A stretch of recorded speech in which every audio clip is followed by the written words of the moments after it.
Hey guys, welcome back to Beat Sweets Farm. I'm finishing up farm chores this morning. I've already got all the animals in the front fed, and I'm working on refilling the waters back here and getting the animals fed back here. Wanted to talk to you guys about some changes that we're doing on our farm. I haven't been on YouTube since day one, but if you follow us on Facebook, Beat Sweets Farm, I have posted our story from day one, from when we first bought this property and got our first chickens and all that. Let me find my bucket for the food. So, but for those of you who follow us on YouTube now, I kind of started the YouTube in the middle of us in our homestead journey, and we already kind of had all the animals, and we got some more animals, and we've gotten rid of some animals ever since. But me and my family have come into a conclusion that we wanted to just tone things down. We're already a pretty small farm, but we decided we wanted to be more of a homestead, practice self-sustainability, just like when we first started. When we first started, we only got animals that basically we can raise for meat for our family, or animals that provided eggs like chickens, and we just kind of want to go back to that. As you can see here, Odie the donkey has went back to his previous owner. She only lives 2 houses down from us, so we didn't have to completely say goodbye to him. It was a pretty sad decision to have to make, but with such a large animal like that, it costs a lot to feed. And you guys already know our story about our grass. We were letting them free range along with the mini ponies, and they just ate all our grass, and it's now growing back nicely. But we decided to give him back. There you go, Cookie. They make a mess. So he's back with his original owner, which is in a better place now. We took him in like last September, I believe it was, but they're in a better financial situation, and we took him in and we weren't in a good financial situation our own selves at that point. And not that we're in a bad situation now, but with the whole COVID-19 thing, we decided to close our farm down for visitors. We're trying to concentrate more on building up our Etsy shop so we can sell our products online, and I'm just not doing any more events here for the time being. Just trying to keep our family safe, and it's just too risky, especially around our area where we live. And we're in Florida, we're a high risk spot, and when we do events, we just get way too overly full. And we tried wearing a mask, and it was just so hot. It was just constant sweating, and it's hard to breathe with the mask. So we decided it's better to just close it down for a bit, and I've been needing a break anyway. So I am just taking the opportunity to take a break and just enjoy our little farm. So another change we're doing is we are rehoming the ponies. The 2 mini ponies we got last year. I have them up there eating grass now. But that was another hard decision. But again, same thing as with the donkey. They are large animals, and they take a lot to feed. They're senior ponies, so they have medical issues. They need specific medication, and just the general upkeep of them. I just didn't do my research before I got them. I got them for free, so I thought everybody would enjoy them on our open farm days, and it was just, personally, I feel like it was a mistake for me. We did enjoy them, and we took the best care of them as we could, but for long term, I don't think I am a horse and donkey person. It just takes a lot of, they need a special diet first. You need to watch them overgrazing. They can't eat too much of the nutrient rich grass. The donkey specifically can only eat like the regular coastal hay, while the ponies need a higher quality hay with more vitamins and nutrients in it. And it's just a lot of stuff that I didn't take in consideration when I took them in.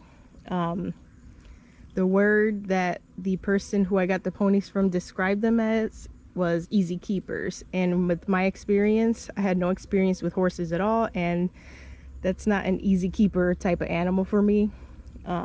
With all the upkeep and the vet care costs that they take, it's just not an affordable choice for us, and not something I have the passion for, I guess. I'm starting to realize my passion is more for homesteading, everything homestead related. So we decided to only keep the animals that benefit our family and that are very easy keepers, like our sheep, for example. We don't have to worry about them escaping the fence. They do require feet trimmings every now and then, but ever since we've had them, we haven't had to do it. We've only had to clip like the back, the little section in the back that grows out sometimes, and it's super easy with just like garden clippers. But for the most part, they just require a shot, a vaccination that we do ourselves once a year. And then, hi, we use their milk for our soaps and for our family's use. Then we use the males for meat. We sell the females. The lambs that we had not too long ago, we ended up selling those to New Farm. I think the next time they do have babies, we might consider keeping one or two of them, depending what comes out, female or male. So we decided to focus on the type of animals that we originally started. So sheep, for one, is something we're definitely going to continue to keep raising. It's very beneficial for our family. And now that we won't have the ponies and the donkey anymore, we're going to be able to free range the sheep back here. And then I was thinking of moving them up there too every once in a while. And this little area that I had made for the ponies and the donkey, I'm going to be sealing this side off. So that little wall that's open, we're gonna have to figure out some type of door, but this is going to be the section where we're going to keep the male breeder, because we are only going to keep one male out of all these three to breed with the two females. Chloe, by the way, is still in the front yard. We kept her back there, or up there, because we don't want her to get pregnant. And Cookie's back here. She should be bred already and due in November again. So we're going to plant grass seeds here, close this off, so when it's time to separate our breeder ram from the females, we're going to keep them in here. We've never really known what to do with the male when we had pregnant females about to have babies. So this is a perfect opportunity to have a little separate pen, and then we'll have this pen for the moms with the babies. And then of course we will free range them daily as we can. And then the rest of the pen that I had separated for the ponies and the donkey, I was thinking of turning into some type of fruit forest or like a fruit tree planting area. It's already closed off, so the main thing was having an area where when the sheep are free ranging, the sheep won't eat my fruit trees.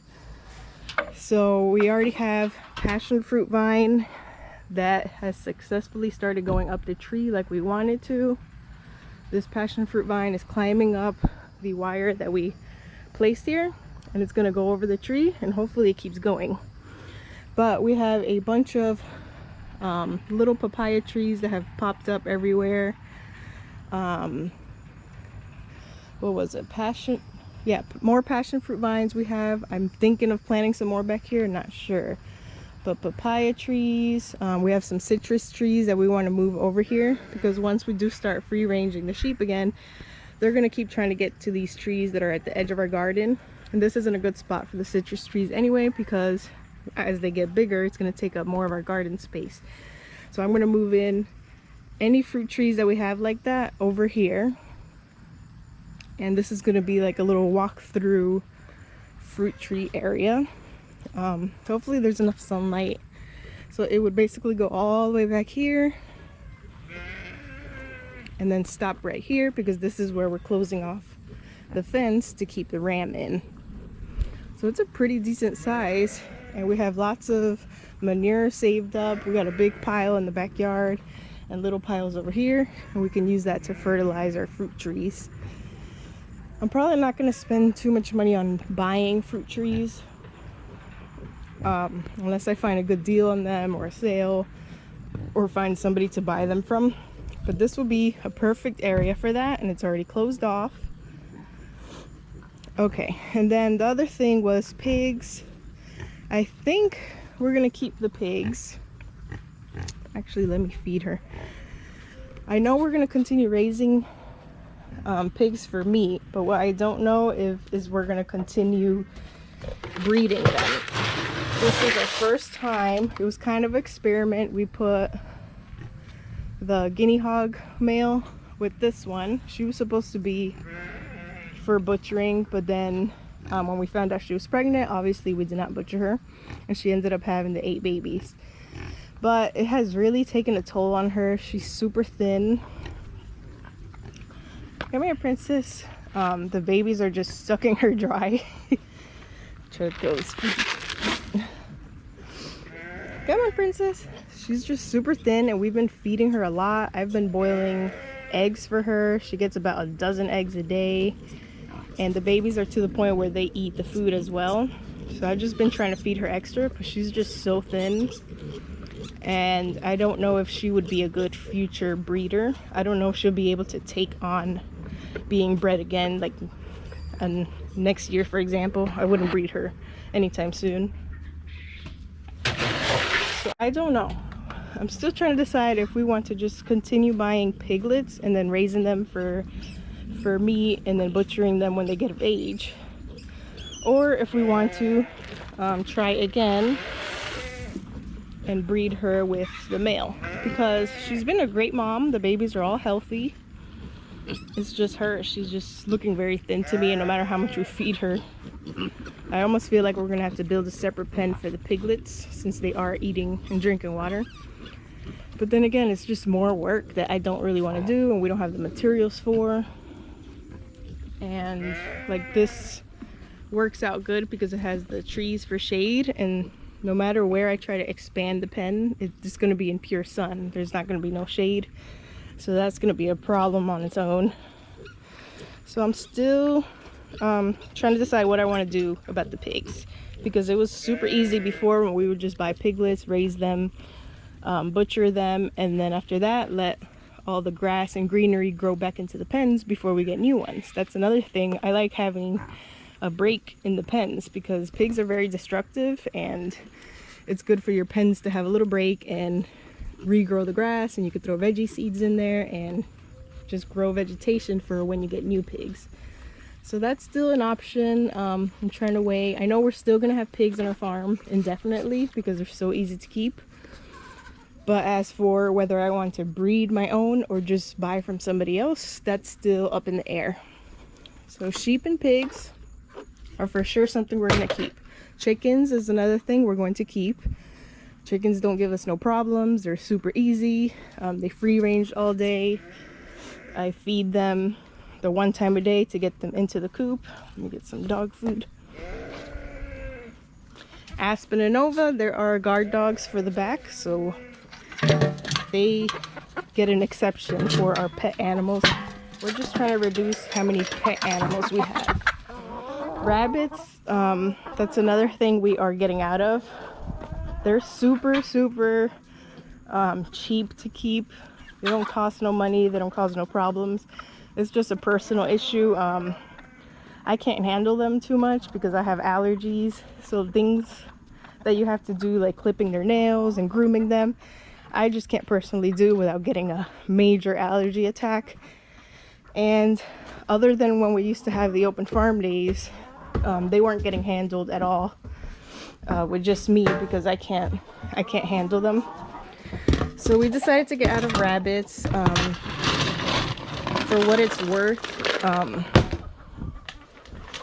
don't really get that much meat from them, and I think you have to have like a whole system set up for rabbits, like have multiple females with your males, so that way you have enough babies to feed your family for the year, and for us we just have the one female breeder and it's just not enough, and I don't want to keep any more than what we have.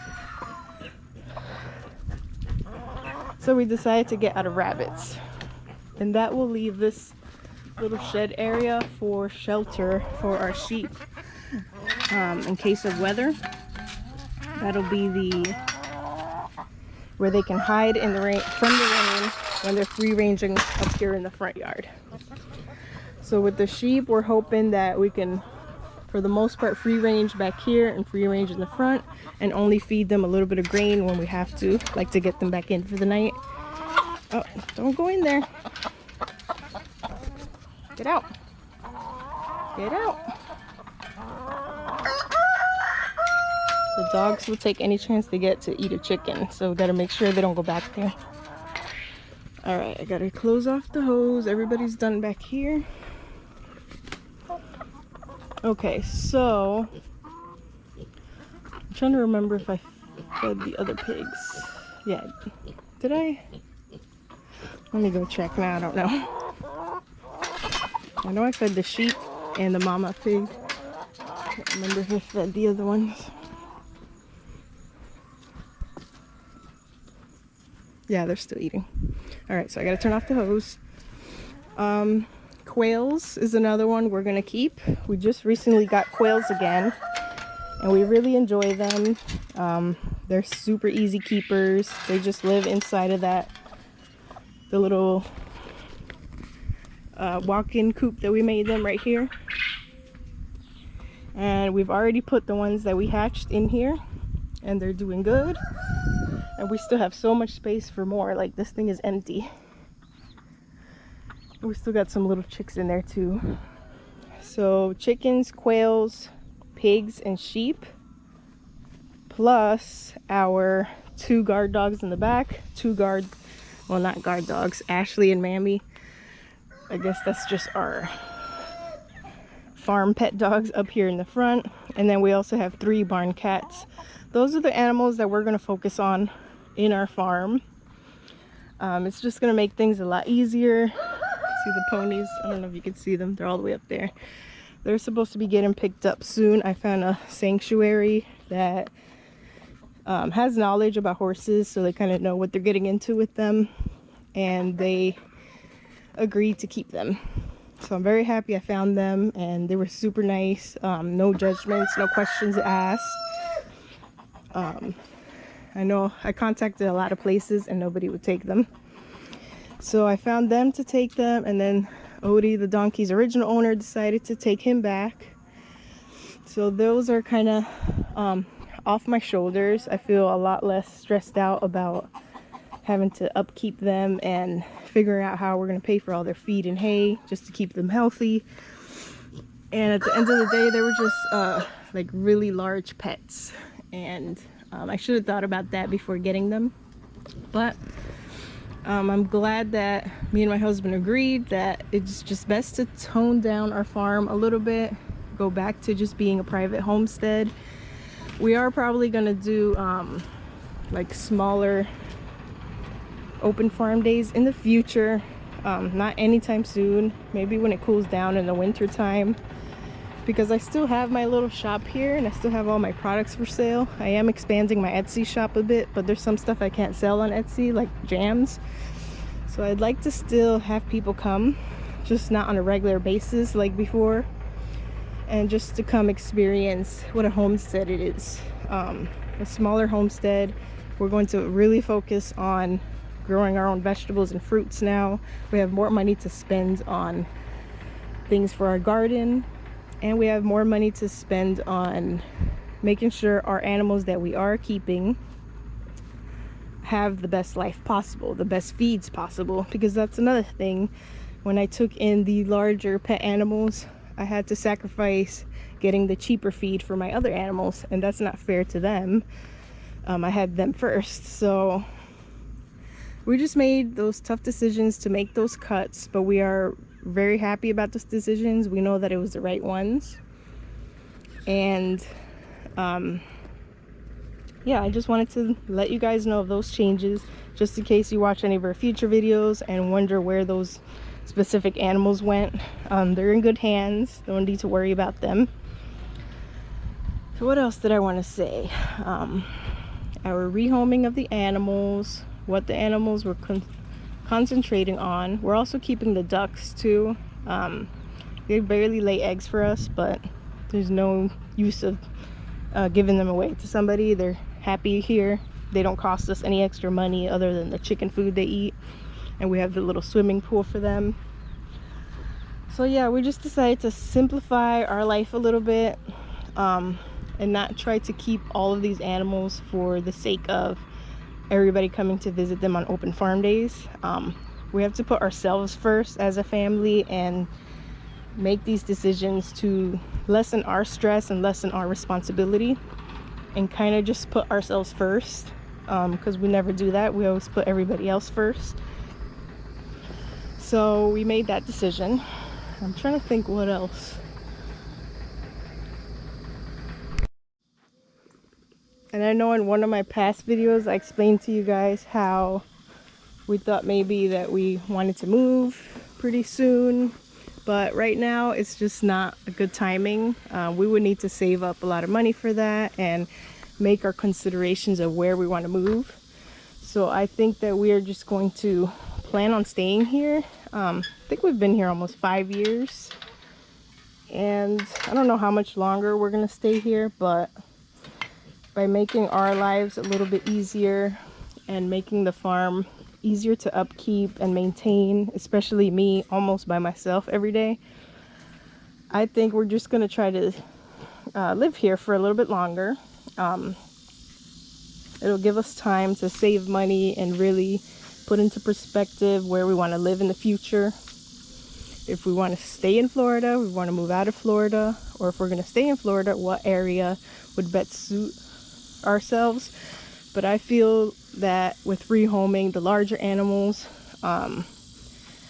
we just have a little bit more peace, more time to relax. I feel like we have plenty of land for our sheep to free range now, where before I had to buy all of the food and all of the hay because I couldn't really let them out. The ponies and the donkey were eating all of our grass. So I feel like the size of our farm is perfect for what animals we're going to concentrate on right now. So we're just gonna make the best of what we have right now. Something better comes along in the future, we will take it and run with it. But until then, it is all in God's plan, like I've always said. And we're just gonna keep our options open. We're only not even in our 30s yet, and this is our first house we bought. So I don't think anybody ever buys their forever home on the first try. I think we did a great job with what we did get, because we said that we wanted land, we said we wanted a little farm, and that's what we did. So we're super proud of ourselves for everything we've done. But we're keeping our options open. If this is not our forever home, and that's not too bad. We're still young, and I don't think anybody buys their forever home on the first try. But as for now, we really love it, and the house itself is big enough for our family. And now I'm starting to feel like the yard itself is big enough for our farm. Whereas before I was feeling a little bit overwhelmed and it felt a little bit overcrowded. But by toning it down and just becoming a smaller homestead and just downsizing, I feel a lot more comfortable now, and I feel like we can spend many more years here and continue sharing our story with everybody, especially our Facebook page. We have a lot of followers on there, and we have inspired a lot of people to want to start their own homestead, and hopefully our story helps them make decisions on their future farms, because we've made mistakes and we've admitted it to it, and some things have went good from day one. So they can learn from our mistakes, they can learn from our experience, so they can make the decisions before starting their own farm. So I just wanted to make this video while I finish the farm chores and catch you guys up on what's going on. And I'm not sure what my next video will be about. If there's anything specific you guys want me to make a video on, I can. I know I still want to do the Florida cottage food law video where I explain how I run my business with the Florida cottage food law, and how you can start your own business with pretty much. You don't need any special license or anything. You just follow the rules on the cottage food law. And obviously you need to fill out your taxes and all that and have a business license, but you don't need any specific permits or things that get governed by the county that you have to pay extra fees for. So I'd love to do that video. If you have any other ideas, just let me know in the comments and I will consider them. And until next time, I hope you guys have a great weekend, and I'll see you guys in the next video.